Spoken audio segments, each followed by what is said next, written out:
The following content is provided under a Creative Commons license.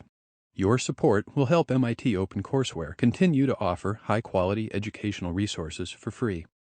To make a donation or view additional materials from hundreds of MIT courses, visit MIT OpenCourseware at ocw.mit.edu.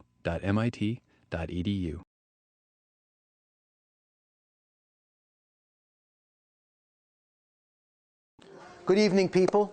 I want to continue our discussion of the end of the studio era, the advent of the kind of much freer, more independent, more politically and even morally liberated movies that appear after the Hollywood dispensation has subsided. But remember that I've also been suggesting to you that even though there's a certain sense in which a kind of artistic freedom was now granted to directors and to American films, and on balance, I think most scholars and film buffs looking at the 1970s would certainly share my sense that it's a very remarkable decade.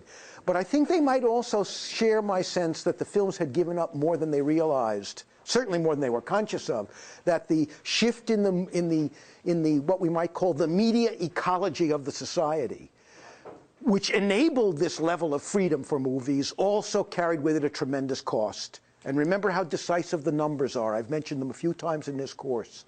At the height of the studio era, 2/3 of the country is going to the movies every week. It's an habitual experience for most Americans, both adults and children, really. By the time this system comes to an end, by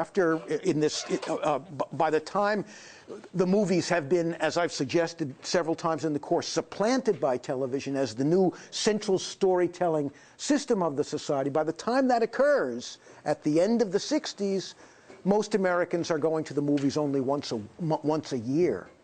And it's only particular subcultures, teenagers, for example, who make a regular habit of going to the movies. And a good deal of the triviality and superficiality of movies of many of the box office successes of the 80s and 90s from the American film industry is a direct function of the fact that the audience had dwindled from the whole society to particular subsets of the society. And the consequences for the nature of the movie's sense of its connection to the society are powerful, are profound. Well, we're going to explore aspects, finally, our final exploration of aspects of this topic comes in tonight's lecture, and especially in the exemplary early 1970s film, McCabe and Mrs. Miller, that we're going to screen for you after my lecture. I want to begin by talking a little bit about Robert Altman's career. And I'll actually look at certain specific films and say a few things about them in a minute. But first, let me talk about what I take to be some of his, not only the only ones, but some of his defining qualities as a director, signature features of his work. The first and most obvious to me is what we might call his moral skepticism. He really is, in some respects, temperamentally an outsider. And it's interesting to speculate, I think, about what might have happened to Robert Altman, an immensely gifted natural filmmaker, had he been born a generation earlier and had actually to struggle with the requirements and responsibilities, the confinements of the studio system. But luckily for Altman, he emerges in a time when the tyranny of the studios and also the creative input of the studios has disappeared, has gone away, and in that sense, he represents a new kind of independent spirit in filmmaking, and he resembles some of the other directors who come of age at roughly the same time. Directors, some of whom I mentioned this afternoon, like Scorsese or Coppola or Alan Pakula. So one of his defining qualities is a kind of moral skepticism, a kind of sympathy, we might call it, which is connected to what we might call his sympathy for the marginal. Over and over again in Altman's films, we focus on either marginal figures in who are part of who are reluctantly or inadequately part of a larger community, or we focus on a community that itself is so dubious as a community, so damaged as a community, so enfeebled and unlike the traditional communities that it's as if the community he treats itself, the societies or groupings that he finds interesting, are full of, are also in some deep way non-traditional communities. And in fact, in McCabe and Mrs. Miller, most of the supporting cast were literally members of a commune. They were members of the counterculture. The ballad that is sung by the great balladeer, American singer Leonard Cohen in the beginning of the film would have struck knowledgeable viewers as a deeply subversive gesture, because think how often the Western begins with a ballad, with someone singing a ballad, as if the stories of the West have become so mythological that they're part of our song tradition, our musical tradition, which is true, as well as our narrative tradition. And many classic Westerns begin with a ballad of some kind. The Searchers has such a ballad, in fact. As I hope you noticed. Well, McCabe and Mrs. Miller begins with a ballad, as you'll see, but it's a subversive ballad. It's sung by a man, Leonard Cohen, who's deeply associated with marijuana, with the counterculture, with striking out against authority, with writing anti-war songs. And there's a kind of countercultural ambience, a kind of countercultural skepticism and sympathy for the margins in nearly all of Robert Altman's work. A third quality, so his moral skepticism then could be said to have at least two dimensions. One is what we might call an aesthetic dimension, in which he is skeptical about the inherited strategies, belief systems, and even structures of earlier movies. And he actually is, in that sense, aesthetically subversive, although very subtly so, as I hope you'll see in tonight's film. He'll very often give you a film that seems on the surface to sustain and to recreate all the classic conventions of the genre in which he's working. And it's only when you look a little bit more closely that you realize that although the structural elements are there, they have been perverted or inverted so that they have in some sense enacted a kind of moral migration and stand for virtually alternative beliefs, assumptions, or values from what they might have, from what they normally are taken to stand for in the classic genre films on which Altman is borrowing, or against which he is engaged in a kind of mockery, or at least hostile action of some kind. And I think that McCabe and Mrs. Miller demonstrates this very dramatically, although most of Altman's films have these qualities in some degree.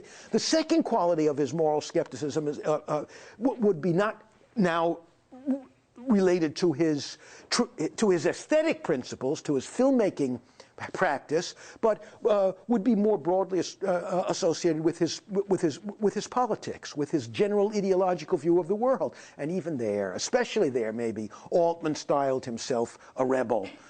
Even when he was successful in Hollywood in his early career, when he was MASH was a box office success, and in the period of the decade of 1970 through 80 is probably the richest decade of Altman's career, and in that time, even though Altman was very successful, and later he fell into disfavor with the Hollywood bosses, and he spent some period of his career underground in a way, either not making movies at all, directing plays in various places, or making documentary films or private films that were not released commercially.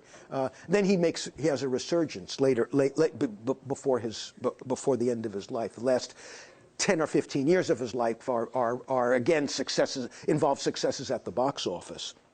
So the second aspect of his moral skepticism might be a kind of political skepticism, and a political skepticism both against the Hollywood system and then against the larger political structures of the society. Now remember, his political subversiveness comes at a time when many honorable and normal people, including your professor, were subversive in some sense, because it was a time when the country was at war, in a war that many people in the country thought was unreasonable and wrong. Many people went to jail or protested the war. And Altman was on the side of the anti-war forces. He was on the morally skeptical side about wars and about wars of choice in foreign environments. So he was both politically and culturally a skeptic and aesthetically a skeptic. And both qualities show up in his films in all kinds of remarkable ways.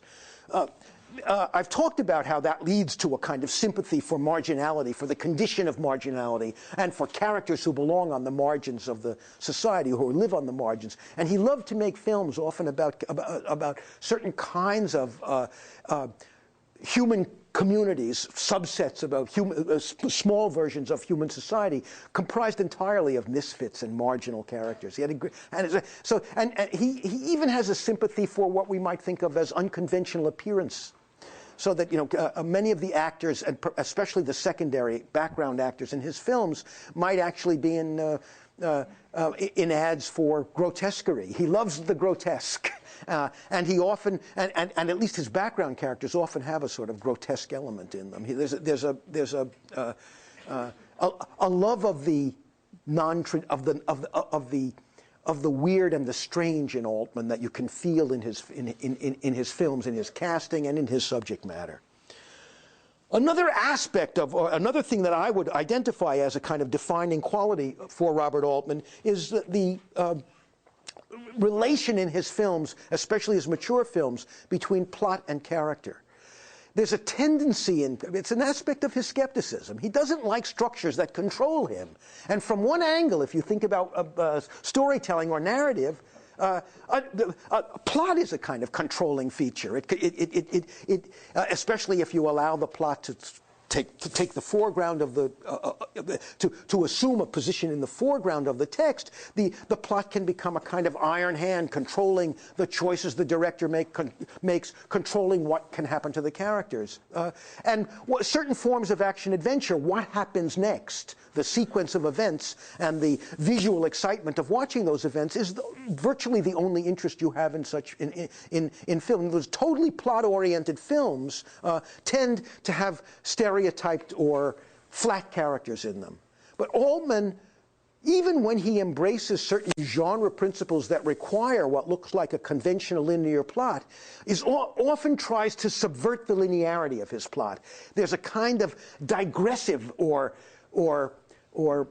dissenting, nonlinear tendency in Altman's work. You can sense it in McCabe and Mrs. Miller, although it doesn't emerge totally fully until later in his career, especially a little bit later in his career. The fullest embodiment of this non-plot principle, of this preference for character over plot, I think is probably the film Nashville, 1975, in which you see in which Altman displays an immense range of characters to us and skips from one character to another to another. There are certain centers of interest.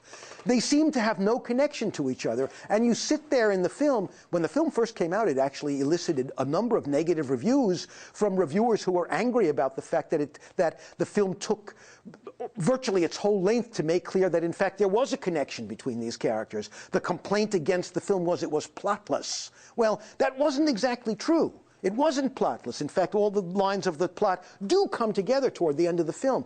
But the truth is that Altman is at least as interested in digression as he is in linear progression. And there is a sense in which his films like to pause and savor what's going on around them.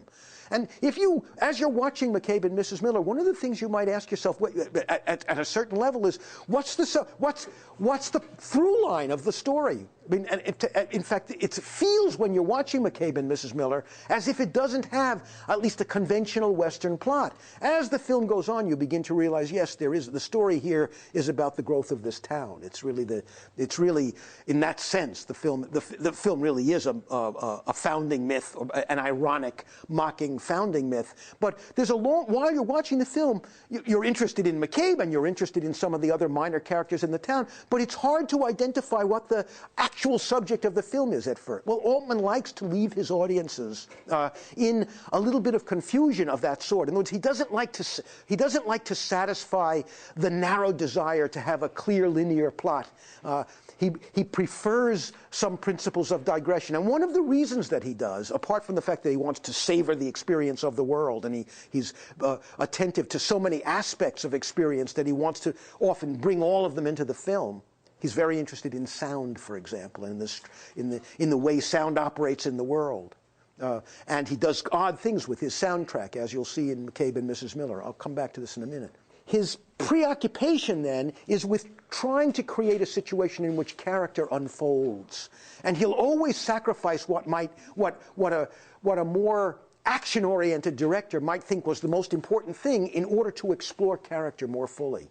Now, one can say that one very broad way of dividing narratives, as I may have suggested earlier in the semester to you, is a distinction between plot-driven and character-driven stories. And one of the things one can see happening in Altman's film, again, it's another marker of the fact that Altman is operating in a cinematic environment that no longer has the conservative aesthetic constraints that are placed upon a consensus system. So he can explore these kinds of possibilities more fully or can explore them at all, in fact. In some cases, he couldn't even have looked down these territories, looked down these pathways if he'd been a conventional studio director.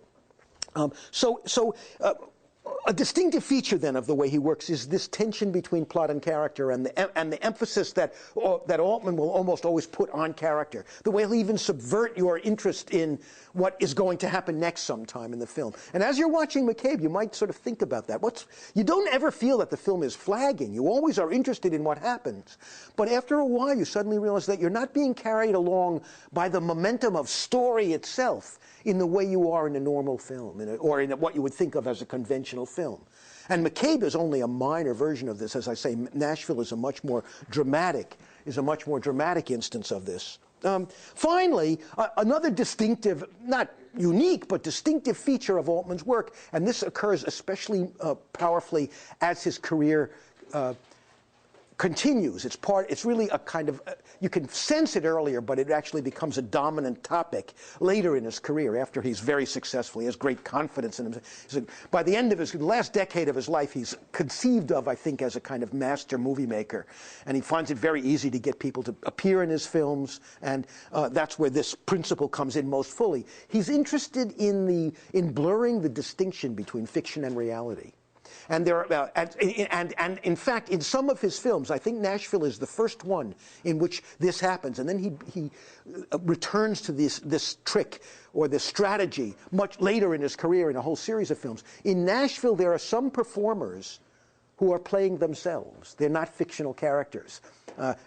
Some of them are famous singers and so forth, and they appear as themselves. Nashville is about the American music scene, and also about the turmoil of American society in the 1970s. And so many of the people who appear in the film are playing musicians, singers, and songwriters, performers. But there are actually some real performers who are recognized by the audience because they're relatively famous, who play themselves. Well, this mingling of this blurring of the distinction, of the difference between fiction and reality, this mingling of fictional with real characters becomes a very distinctive feature of Altman's work later in his career. And very quickly then, what I'd like to do is show you a list of some of his films. You can put that up now, Greg. And I want to say not something about all of them. This is not a full list of his films, and you can see there's a long interregnum of almost a decade where he makes some films. I just haven't bothered to list them. This is not a complete listing of his films, although I think it is a complete listing of his films made in the 1970s. And I did that partly because I wanted you to see what a prolific and productive decade this was for Altman, but also because I thought you might be interested in seeing how many titles register with you. Even if you've not seen the films, you probably have heard of some of these films because they're among the most innovative and important films of the American films of the second half of the 20th century. I want to say a couple of things about some of these films. You've already seen the ending of The Long Goodbye, and you know what a deeply subversive version of the detective genre that film is. I want to say a word about California Split, because in some ways it's a film that most fully embodies this principle of being interested in the marginal. California Split is a gambler's movie. And Elliot Gould, that sort of shuckin' and jivin' figure of anti-heroic irony that you saw at the end of The Long Goodbye, is the star of California Split as well. And almost the entire film, a large part of the film actually takes place at the racetrack and in gambling environments. The climax of the film is a trip to Las Vegas, where our hero has a tremendous run of luck, nearly breaks the bank. California Split follows the fortunes of these two gamblers. It's hard even fully to follow the chronology of the film. Sometimes you lose sense of how much time has passed. There are many things about the characters that are vague and unclear. It's also a film, parenthetically, to show you a kind of, this is a trivial detail, but it's always struck me as a mark of Altman's perversity. Every woman in the film is named Barbara. I especially noticed this because my wife is named Barbara. But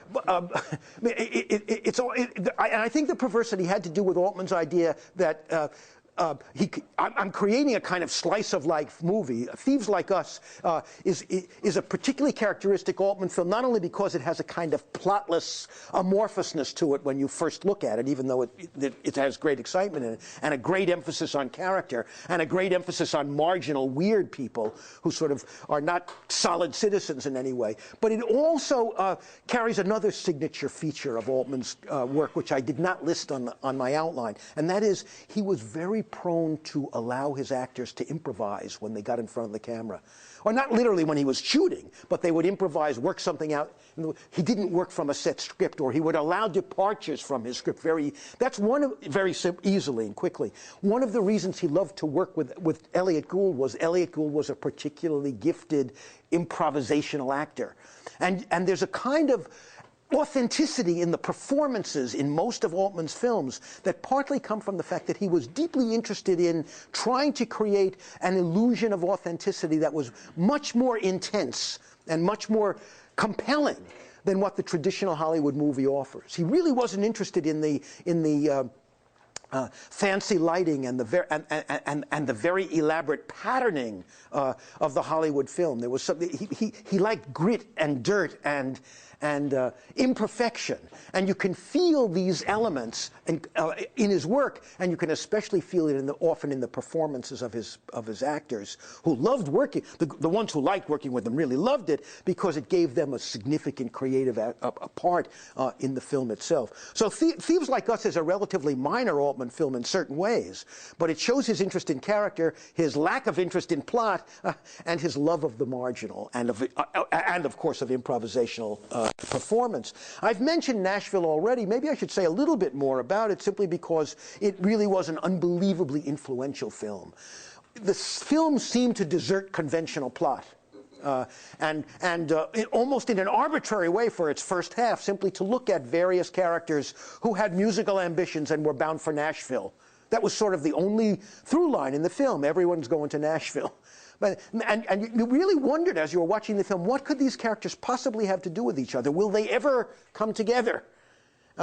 Should they come together? And it's a very artful film, in part because of the way it plays with the reader's frustration about a linear plot. And in fact, one of the things the movie does is it makes you aware as a viewer of the extent to which a linear plot is a kind of crutch you lean on when you're watching a movie. It helps you sort of get through the film. If you're confused about other stuff, you always have that sort of through line to grasp onto. And when Altman takes that away from you, or seems to take it away from you, he immerses you in the moral texture of his movie, in the psychological and political meanings of his movies, in a way that would not be true if you were fixated on what happens next, what happens next, what happens next.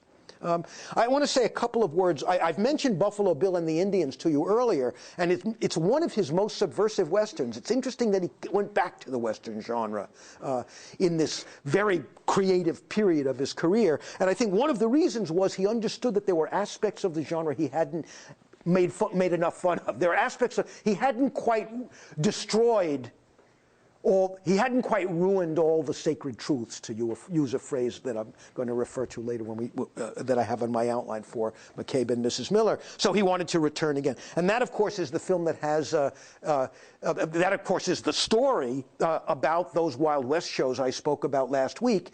And the episode he dramatizes actually involves a comical and also very disturbing confrontation or interaction between Great Chief Sitting Bull and a drunken Buffalo Bill, and an absolutely corrupt, drunken, morally muddled Indian hero, incidentally played by Paul Newman, who had played upright heroes frequently before. Let me jump down a little bit and say one word. So the films I've listed from '88 on are more recent films, all of them relative successes. My view is that his greatest work is in the '70s, but these later films I've listed are interesting. But I wanted to say a word about Tanner and Tanner on Tanner, because they show how imaginative and experimental he remained even in his later years as a director.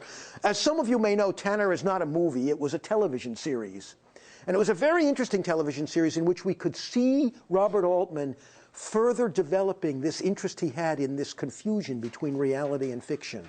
I think he was right about this in some ways. He felt that, partly I think he felt that that because we live in such a media-saturated culture, the difference, and because of the power that celebrity seems to exercise in our culture, this celebrity was always often one of Robert Altman's subplots. It's a key subject in Nashville, and he returns to it in a number of his later films as well.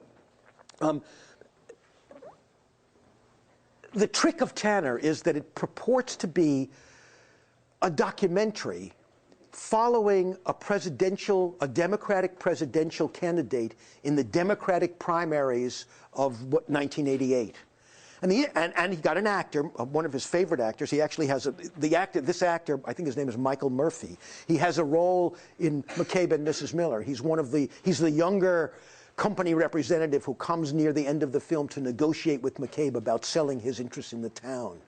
And he's a wonderful actor, this guy, Michael Murphy. And like many of the actors who appear in Altman's films, you have a sense, if you've watched Altman's films over the whole of his career, that there was a repertory company that kept coming back to work with him again and again. Elliott Gould must be in 6 or 7 of his movies. Michael Murphy in at least 3 or 4.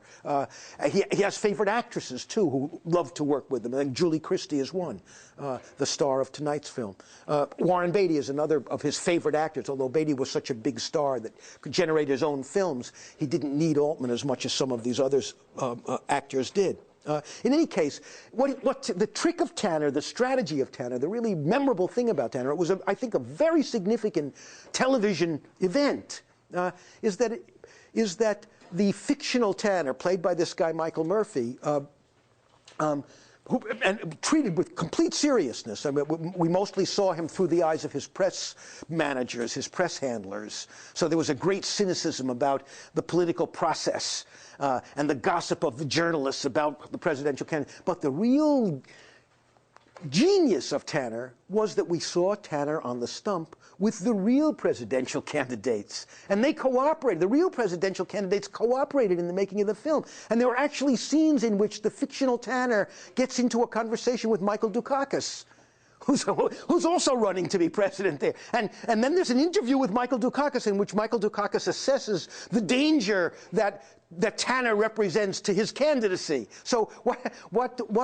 and when he returned to Tanner on Tanner in 2004, he elaborated this theory. Now Tanner is a retired politician, and he's helping his daughter, who's a documentary filmmaker, do a new political film, but now it's about the contemporary. It was about the last election, about the last or the nomination, the nomination just I guess it was the first Bush election was what it was about. And it's very interesting. He brings back many of the characters. Well, both of these texts, like some of his other films, are really preoccupied with the question of the blurred boundaries between between the fictional worlds we live in and the actual worlds we eat and breathe in. And the extent to which our media-saturated culture has created a kind of virtual reality that we watch on television, and now, of course, we watch on our computer screens, that competes with the actual reality we live every day. Well, Altman loved playing games with that question, raising questions about it. And the first Tanner series is, among other things, a powerful meditation on the mendacity and the stupidity of the political process in our country. It showed people trying to raise money, candidates scrabbling to get 5 minutes in front of the news cameras just at the moment when the evening news is going to break, that sort of thing. It was a very wonderfully accurate, cynical account of American politics. Well, let me turn now to McCabe and Mrs. Miller and try to concretize some of what I've been saying with specific reference to this remarkable film. Ruin the sacred truths, a line that I have plagiarized from the Yale literary critic and scholar Harold Bloom, who uses it to describe the enterprise of certain romantic poets who are said to whose aim was said in Bloom's terms to ruin the inherited truths of the society, to attack them, to assault them. And in a certain sense, one could say that that's Altman's ambition as well, to ruin, to expose, to undermine, to drench in irony the sacred truths that have come down to us from cinematic tradition and maybe from our political and moral culture as well. And we can see this in many different aspects of Altman's movie, of many of his films. We feel these elements, but especially powerfully and especially clearly, I think, in McCabe and Mrs. Miller.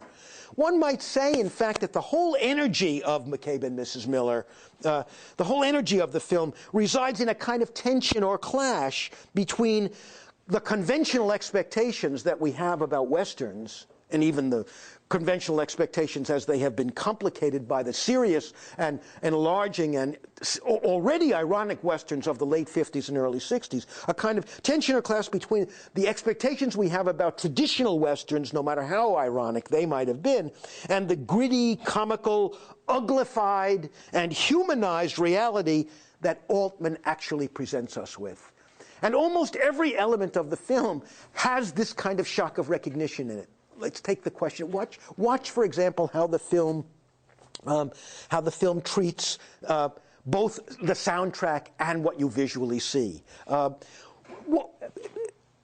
When the film first came out, some reviewers complained that they had trouble making out the dialogue. And they weren't lying about this. It's because when Altman takes his camera inside inside the dingy saloon in which some of the action early in the film begins, and to which it returns periodically as the film goes on, Altman does not tamp down the ambient noise in the bar. You hear the conversation of other people. You hear bodies moving. You hear various kinds of noise. And sometimes, if the people who are in the foreground of the frame are talking in very low voices, their voices are blotted out by the sounds around them. And in fact, Altman's treatment of sound all the way through the film has an energetic realism in it. And it's a strange and ultimately, I think, very satisfying aspect of the film, the way in which Altman seems to try to create a grittier, more accurate account of the way sound operates in our world. I mean, the fact is when we're in actuality and we address someone in a crowded room, it's not quiet. The only thing you can hear a lot of other things. Altman wants to sort of recreate that. And sometimes it almost seems as if that tendency, that digressive tendency that I've said is characteristic of Altman's imagination, may even be expressing itself in the way he uses the soundtrack, because it's almost as if the soundtrack may sometimes be more interested in the words or sounds coming from the margins of the frame rather than from the center of the frame. So there are these elements of potential distraction that you always have to contend with when you're watching Altman's films.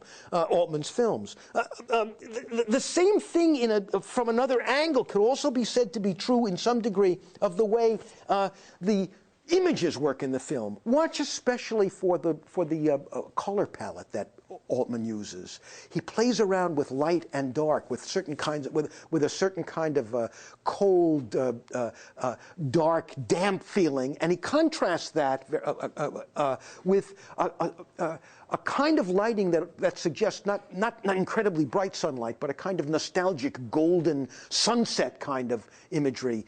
And if you watch the film, in the very beginning of the film, one of the things that happens is that sometimes this golden sort of light appears indoors, and the outdoors seem gloomy and dank and dark.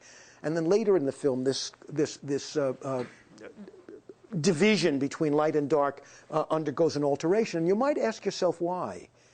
In one of the most dramatic moments toward the end of the film, there is a group of murderers, assassins, sort of a ride into the town, and they ride in accompanied by this kind of, with its sun behind them, accompanied by this sort of golden haze that Altman has ironically associated with comfort and pleasure earlier in the film. So both in terms of the sound and the image, we're engaged in something new here. And maybe I also in considering the word image, I should also mention Altman's montage, Altman's habits of editing. He's capable of the most fluid and undistracted editing if he wants to do it. But he is actually fonder of forms of editing that are abrupt, that are disconcerting, that are mildly disorienting. And that style is part, I don't mean he does this at all moments of the film, but that style I think is part, or sometimes he'll use abrupt cuts. That style is part of his art, I think, but it's also part of this sort of desire not to have things too smooth, not to have things too neat. His love of the apparently imperfect is part of what's operating there. And even a third element of what I'm calling his special or his new realism might have to do even with the way he treats not just the physical spaces that you see, but even the weather. Watch how lousy the weather is in this film and how much damage it does to people. What an unpleasant thing the weather actually is. Snow really matters in this film. Bad weather really matters in this film. It affects the outcome of the plot in certain ways, as you'll see. So this messy realism I'm talking about even extends to the way in which the film treats the weather, as you'll see as the film proceeds. The central features of the traditional Western, the hero-savior figure, the protagonist figure, the gal from the East who is often a school marm who falls in love with the hero, and the idea that the Western as a text, as I've said many times already, is always a kind of founding story about the creation of a community. All of those conventional structures remain in McCabe and Mrs. Miller, but they're inverted. They're weird. Let me just a quick example. The character played by Warren Beatty, he really is in some sense the founder of the town.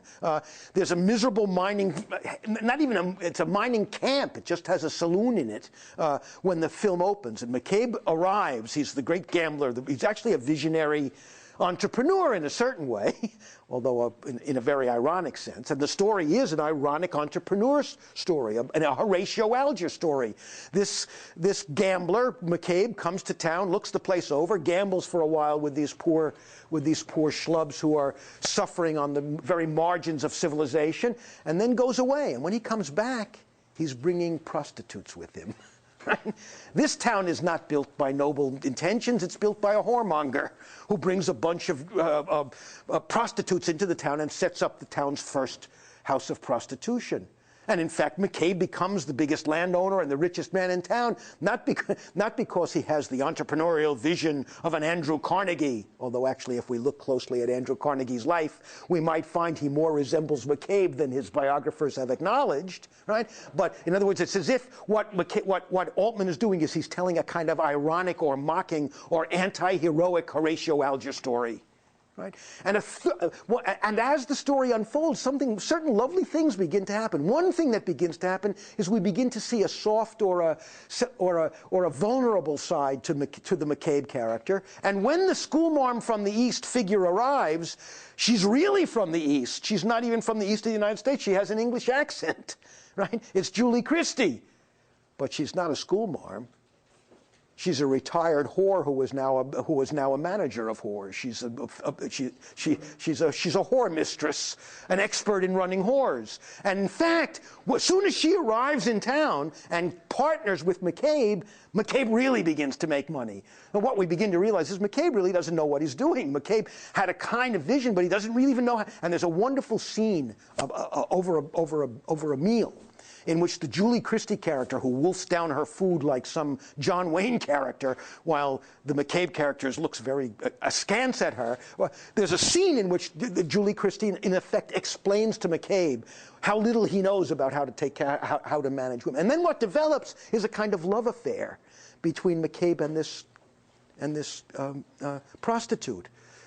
And what one begins to realize is, first of all, the woman is much smarter than the man.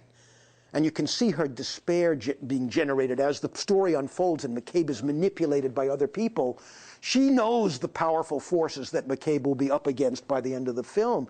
And she tries to discourage him and help him, but he's too caught up in his sort of macho idea of what a man is to allow himself to see the wisdom of what she's saying. And he's actually sometimes embarrassed by the fact that she seems to know more than he does. Well, the relation between McCabe and Mrs. Miller inverts the normal love affair relationship. It shows us a woman who's stronger and smarter, although also much more cynical and despairing than her man. But McCabe's optimism and sense of self-confidence, which he loses pretty quickly, is shown in the film to be a function of his ignorance and his innocence. So the treatment of the love story and the treatment of the hero-savior figure in the film is deeply humanizing and deeply ironic. They're actually more credible, psychologically complex characters, these two, McCabe and Mrs. Miller, than most of their predecessors in earlier Westerns, but they're also deeply ironic embodiments of their much nobler ancestors. And the same thing is that I've just been saying about the hero and the heroine, about the love story and the savior story, is also true of the founding myth itself. The name of this town is Presbyterian Church. Very good name, isn't it? And it takes its name from the steeple of an unfinished church, and I think the allusion to unfinished churches in earlier traditional Westerns is certainly intentional. It takes its name from the unfinished church in the town. And in fact, as you will see, the church is never finished. You might watch how in the plot that works out and why it works out, and what role the church, and especially the minister who is hanging out at the church, plays in the outcome of the story. Does the church, implicitly therefore, does religion play a constructive or a destructive role in the film?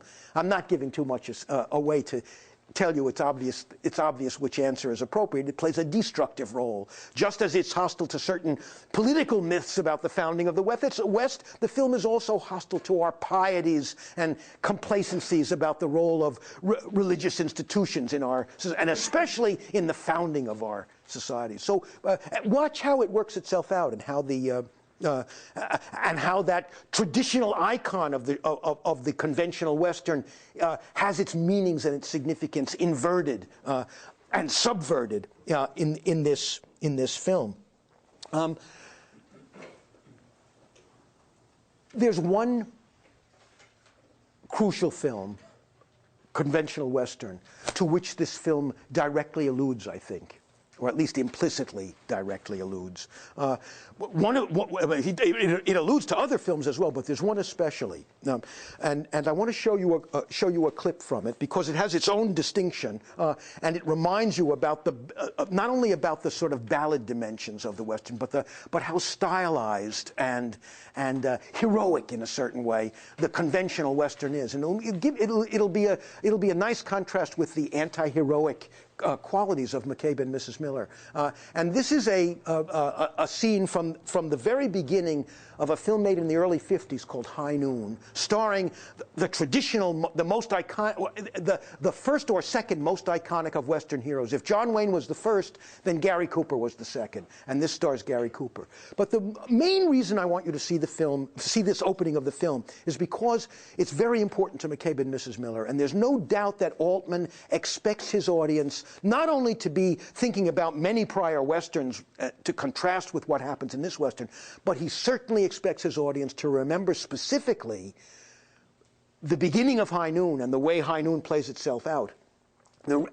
And perhaps also certain other Westerns play maybe as significant, almost as significant a role in the film, but High Noon especially. And the main reason that High Noon is so important to McCabe and Mrs. Miller is that it's also a drama that takes place in the physical spaces of the town. High Noon begins brilliantly with bad guys riding into town, we hardly see the hero until the final images of the sequence I'm going to show you, the Gary Cooper figure. Bad guy, a man's been released from prison who's going to take vengeance on the town marshal. It's the day of the town marshal's wedding, right? When the bad guys are coming into town to take their revenge. The film itself, incidentally, is a parable of the McCarthy era of the early 1950s. It's even, like many Westerns, and we've talked about this, like many Westerns, it's a disguised form of social and political commentary on the present. And in this case, the marshal's endangered. A lot of bad guys are coming after him. He goes around the town asking for help to set up a posse to help him defend the town. Nobody wants to help him. He's left on his own. And he has to fight against these guys on his own. Right, and the drama of the film has to do with this, where it's and as you'll see, McCabe and Mrs. Miller ends on a similar note, in which McCabe is up against a force of men far larger than he and also professional killers. Right? And in that sense, the end of McCabe, in which McCabe has to the whole last section of McCabe, which involves McCabe defending himself against assassins who have been dispatched by a corporation that has tried to buy McCabe out, and when he's refused to sell, they've said, okay, we'll take another route. We'll eliminate him, right? So Altman's telling the story of capitalism at its most aggressively evil, right? Instead of the kind of fairy tales that were told about how the West was made by certain mythological, optimistically mythological Westerns.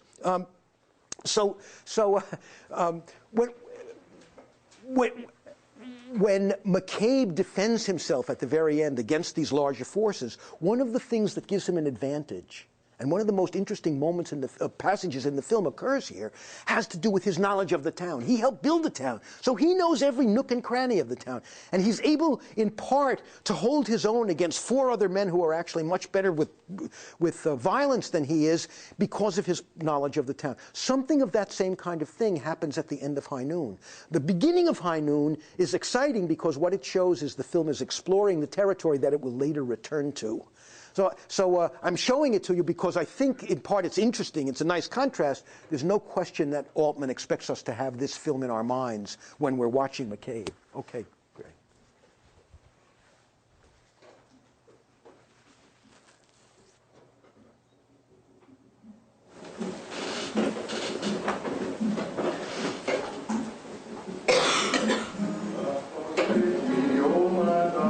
Any of you recognize this actor? His name is Lee Van Cleef. He played bad guys for most of his career, and then when the spaghetti westerns came in, he started to play. He was reversed, and he began to play less evil characters. But he's an actor who was associated with evil roles in a series of westerns.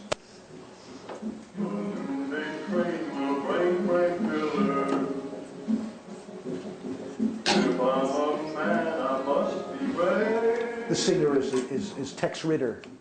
And I must face that deadly killer. All I have found, a craven cow. All I a coward in my grave. Oh, to be born with love and duty. Oh, to not lose my fair beauty. Look at that big hand move along, here in High Noon. He may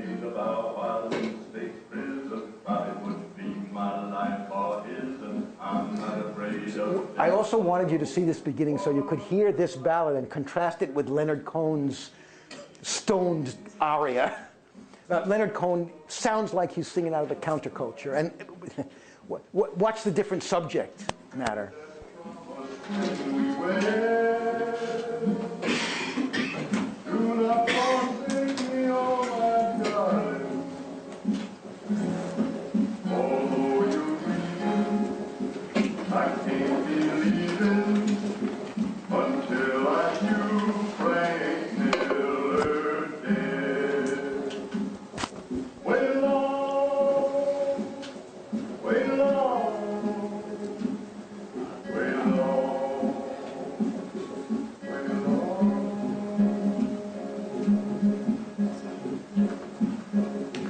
Someone who had never seen a movie would fail to recognize that these are bad guys. Now, how do you know they're bad guys? They're unshaven, they have black hats, right? There's a kind of implicit symbolism that the conventional Western, even subtle ones like this one, which is a grown-up Western, it's an adult Western, still make use of. Altman will throw all those kinds of markers out. He thinks they're foolish. Another church.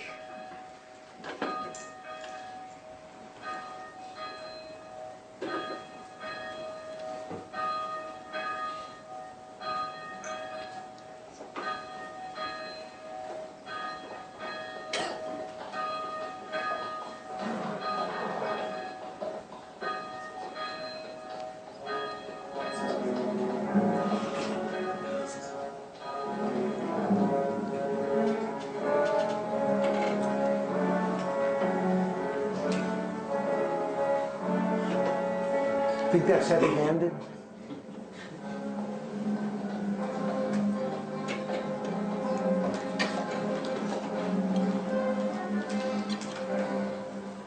So you see how what's happening here is a kind of visit through the town? It isn't until later in the film that you realize that every space you go by should have registered with you, because the later action of the film will take place on these streets, in these barns, on these balconies.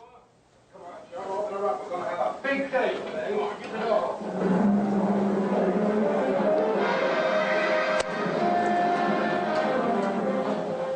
You in a hurry?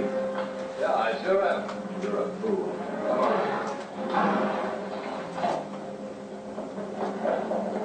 Now watch this shot. All right, ladies and gentlemen, let us begin.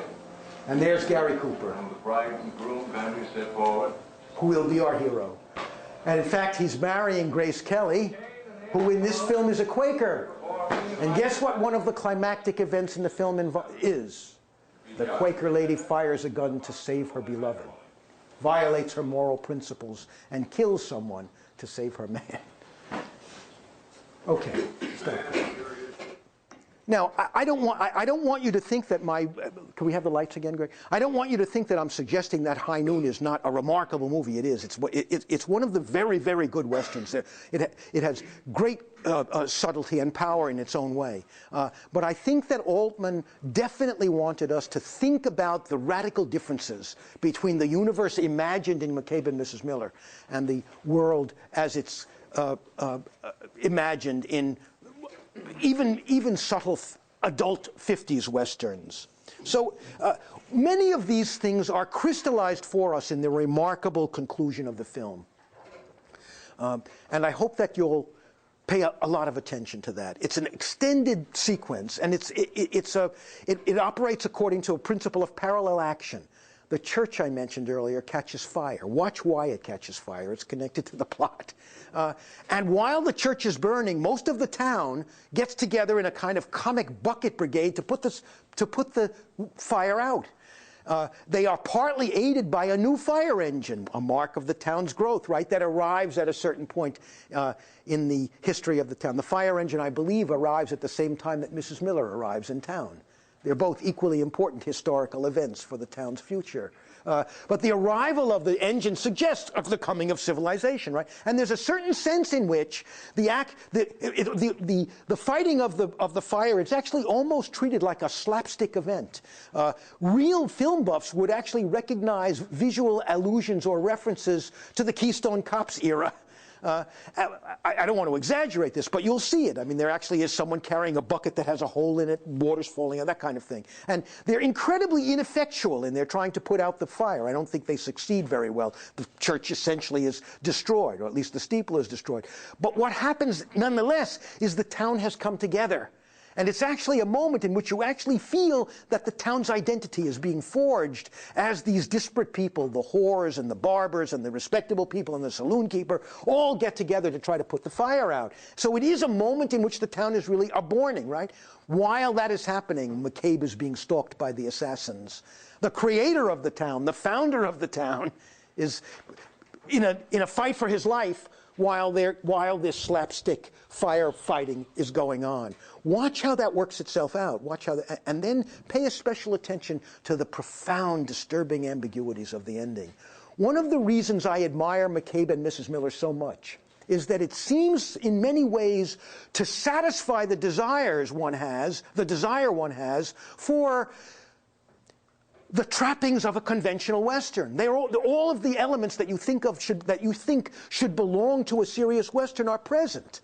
But they're present in such ironized, such damaged, such inverted form that they make you rethink not only those particular conventions, but the larger mythological and ideological work that the Western mythology has performed in American society up to this time. So it makes McCabe and Mrs. Miller not just a wonderfully entertaining film, it's full of comic moments and brilliant performances. It is, in its own right, a great work of imaginative intelligence. But it is an even larger thing, it seems to me, because of the intelligence with which it engages in this systematic conversation with its aesthetic and moral ancestry in the great founding story of the Western, which I suppose must be identified as America's most distinctive and in some ways most disturbingly revealing story about itself.